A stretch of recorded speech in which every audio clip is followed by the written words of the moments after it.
Israel Iran সংঘাতের কারণে মধ্যপ্রাচ্যের আকাশপথ বন্ধ হয়ে গেছে। এতে ইউএই থেকে বহু আন্তর্জাতিক ফ্লাইট বাতিল বা পুনর্নির্ধারিত করতে হবে।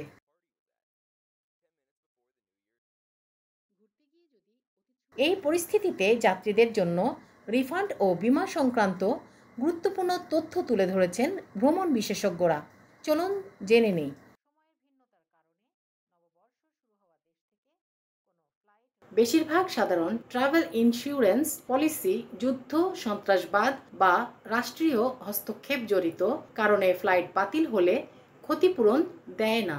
শুধু উচ্চ স্তরের বা বিশেষায়িত বীমা পলিসি কিছু ক্ষেত্রে কভারেজ দিতে পারে। যদি কোনো এয়ারলাইন্স নিজে থেকে ফ্লাইট বাতিল করে, তাহলে তারা সাধারণত পূর্ণ রিফান্ড বা বিকল্প ফ্লাইটের ব্যবস্থা করে থাকে। তবে যাত্রী যদি স্বেচ্ছায় ফ্লাইট বাতিল করেন, তাহলে সাধারণ ক্যান্সেলেশন নীতিমালা প্রযোজ্য হয়।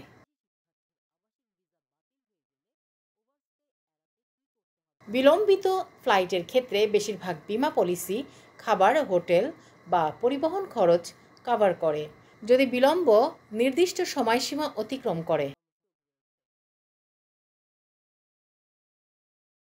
বিশেষজ্ঞরা বলছেন, যাত্রীরা যেন নিজে থেকে তাড়াহুড়ো করে বুকিং বাতিল না করেন। এক্ষেত্রে এয়ারলাইনের সিদ্ধান্তের জন্য অপেক্ষা করাই ভালো, কারণ তারা পরিস্থিতি অনুযায়ী সহজ সমাধান দিবে।